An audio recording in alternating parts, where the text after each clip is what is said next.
Hello, everybody. Thanks so much for joining us today. I'm Sophia with Garden State Film Festival, and here with me is composer, producer, and one of the performers of the music scores of CiCi's Sonatas, Ed Kessel. Ed, thank you so much for joining us.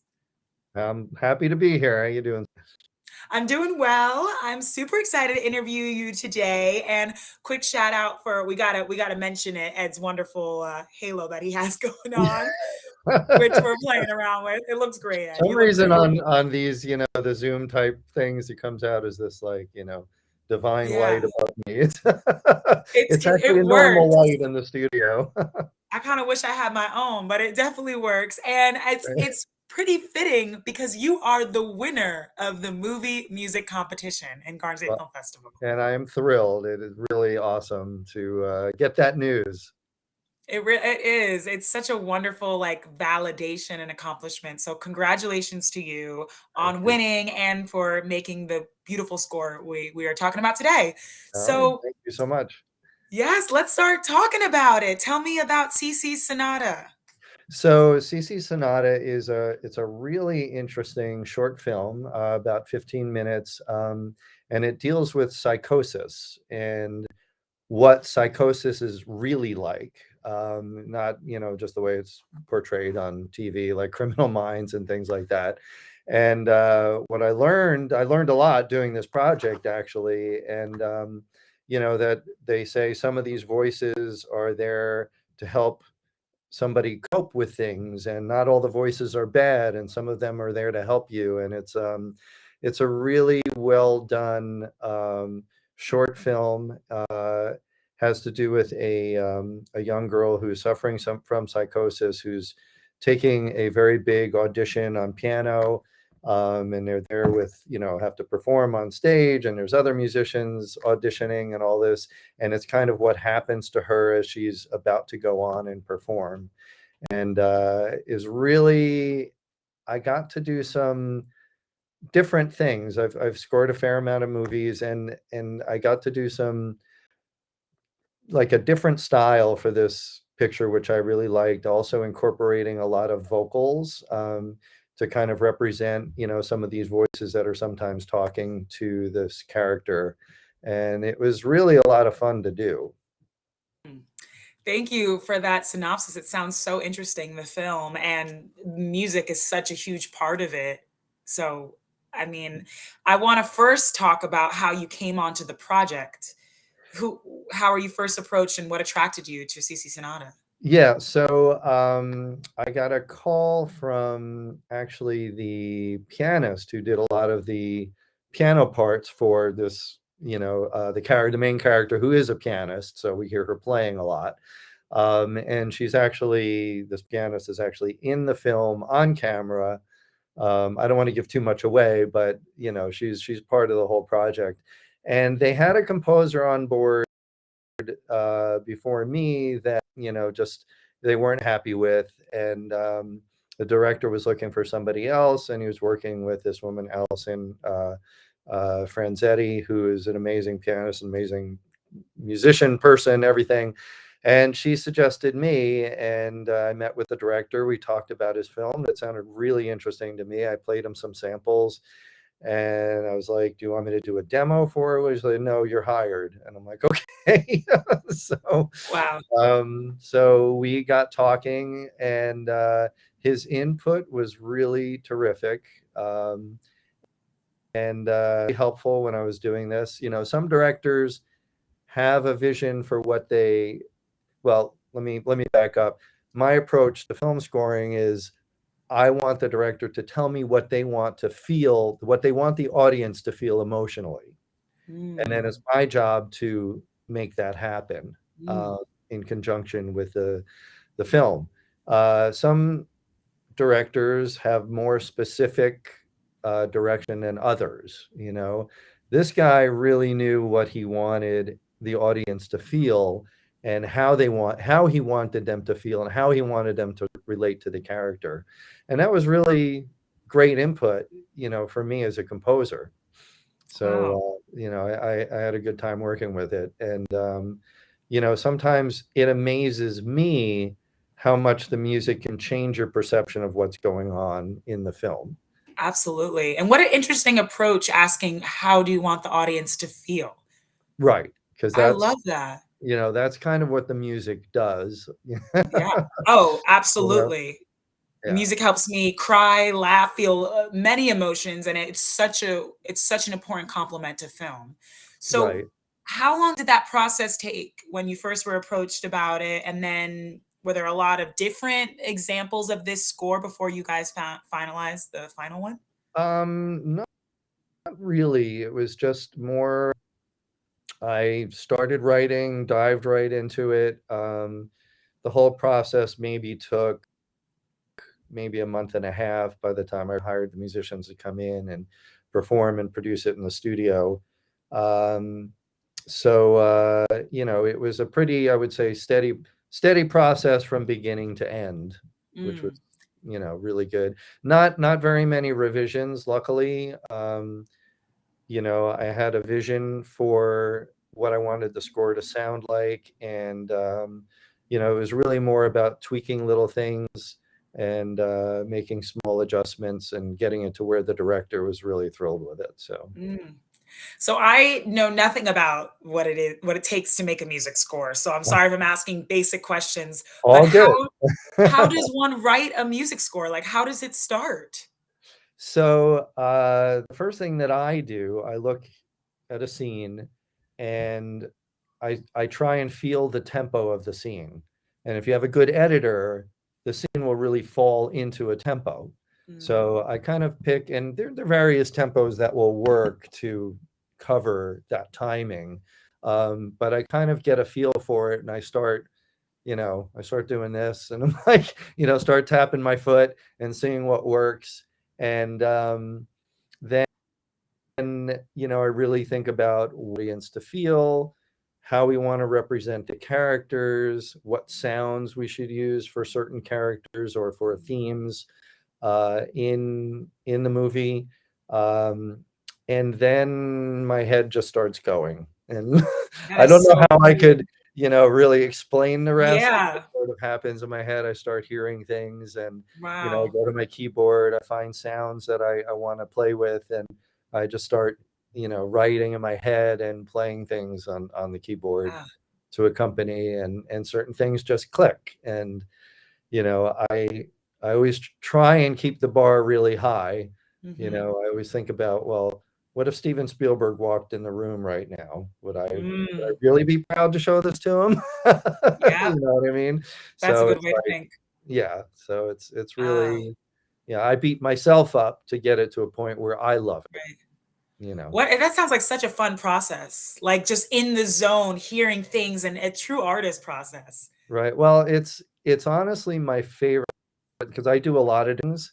So I Mhm. mean, compose a lot of different kinds of music and direct and do video stuff too. But my favorite thing of all is actually film score. Oh my gosh.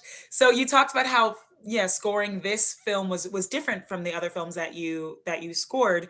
What about this Right. one was different? Was it the vocals or yeah, can you explain Kind a of, little bit? yeah, the approach that it's dark in many ways, Mhm. but it also has, it depicts things in this character's head where it's sort of almost magical and Ah. um, just enchanting. And it was really just fun to play with these different emotions. And because of the way, with the psychosis and things that the character is dealing with and the voices that are talking to her, uh, I was representing certain things in the score with voices that Mhm. I wouldn't normally think of doing, for most movie scores or projects I've ever been involved in. Right. So that Ah. was something that was kind of unique and different about this score. Mm. So Ed, you were one of the performers in this music score, correct? Right. So I And did you all like the keyboard synth parts and that kind of stuff. And then we had, vocalists, real violin, cello, Allison I hired to play the piano for the score. And it's an intimate score too. It's mm, not like, I often love to do the big epic orchestral types of things. That's some of my favorite stuff too. But there was, this uh, is a more intimate film, and I was creating a Mhm. sound that really complemented it that way. Oh, and how did you find, the other musicians besides Allison that were involved in the score? So just through composing and producing music for so many years, I know people who play with the New Jersey Symphony, the New York Philharmonic, on Broadway. Wow. Many of them live not too far from my studio, and I've just sort of found a roster of amazing musicians, that are Mm, in the New York area. So it's worked out that's great. great. Yeah. And do they all come to your studio and record this, or do they do it separately and you add it all together? No, they come here to record. Oh, all together. Yeah, I mean, whether we're doing it, I can do it in separate pieces or I can do Uh-huh. some of them together. In the case of this score, all the vocalists were together, but the other musicians were separate. Ah, so interesting. So, Ed, you are a multi-award winning composer and producer, and you've worked on some amazing projects with very well-known people. I read in your bio. So, I would love to hear what's most important to you when, and you kind of mentioned it a little bit before, but again, like what's most important to you when you're making music or producing something, like when you're bringing something to audiences?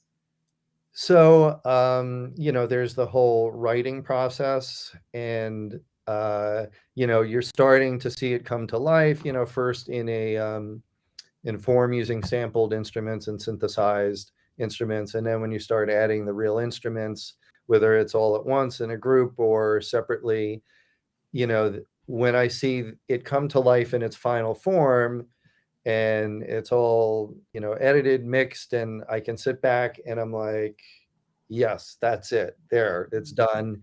And it takes on a life of its own. To me, that's one of the parts of the whole process. Yes. So, what continues to inspire you and motivate you as an artist? Well, when I'm in the movie theater and I hear an amazing score, whether it's John Williams or Hans Zimmer or James Newton Howard, every once in a while I come across something that I'm like, man, that is just amazing and spectacular, and it keeps that bar where it should be, at the very, very top, and that's what I'm always striving for. Yeah. I mean, and it's much fun to be involved with these different projects and Mhm. give the movie an aspect that it didn't have before I started working on it. Yeah. When did So, you first start composing? so I was actually a little late to the game. I was a trumpet player, trumpet major at Indiana University, and it wasn't really till my last year in college that I started dabbling in writing. I don't know, I felt like, to be a composer, that's Mozart, that's Beethoven, not me, Like, It is an like, intimidating career you know, for folks. that to me is what I thought of as a composer, you know what I mean? Yeah. So, but I did, start dabbling in it, took a, composition class, arranging class, and different things. And then I really just started doing it. And I started in the jingle business. Um, and that's kind of how I got my start. And so that's like writing little mini songs, basically. Mhm. And from there, I started dabbling in other kinds of music. And, I was an orchestral musician at heart. And so, working with orchestras, and I played in the New Philharmonic of New Jersey for a little while. That sound I always loved, as well as like pop stuff and things with hip hop beats and all kinds of different genres of music. So one Right. thing about, I'm sort of going all over the place here, but doing jingles, I never knew what I was going to be asked to do. I've had to do Mhm. Disneyland jingles, I've had to do rap jingles, I've had to do pop stuff. You like, I never know what I'm going to be hit with, and along the way, it sort of trained me to speak a lot of different musical languages, Mm. and I enjoy them all. Like, to me, good music is good music, no matter what genre Yeah. it's in. Wow, So. you see the good in everything, and what a great education being able to do all those different genres and learn from hands-on experience. Right, right, and a lot of it was on the job training. So I Oh, just wow. fly with it. And it has been so wonderful. It's unfortunately we're wrapping up this interview now. We're heading on 15 minutes, but it has been so wonderful talking to you. Quickly, I want to ask you how you feel about winning Garden State Film Festival and if you're going to be there this year. Oh, yeah, no, I'm definitely I gonna just be said winning going. Garden State Film Festival. You know what I mean? Winning the best Well, yeah. music. You There are won the many festival. winners who are amazing, yeah. No, I was thrilled to get the news. It's just really, it's very validating, and it encourages me, and, I was, at the I think it was in 2016. I was lucky enough to win a couple things then, and that was amazing. I got to meet Ed Asner and some of Oh, the other actors. It was just a yeah. cool I experience, also met and him at Garden State Film Festival. So cool. yeah, like, and You won 2 awards at the festival, right? yeah, the last time, yeah. So, Amazing. yeah, and, it was funny because as Ed Asner was flirting like crazy with my wife. Oh my. Lucky And it was lady. okay because he was 90 and Ed Asner, it's all right. Yeah. Oh my gosh. Well, it's so great to have you back at Garden State Film Festival. I'm looking forward. You're gonna be there this year, right? Yeah, absolutely. Lovely. I So, hope to see you there. all right, well, great talking with you, Sophia. Thank you. Great talking to you, Ed. Thanks so much for taking the time out, and congratulations again. I appreciate it. Take care. Bye.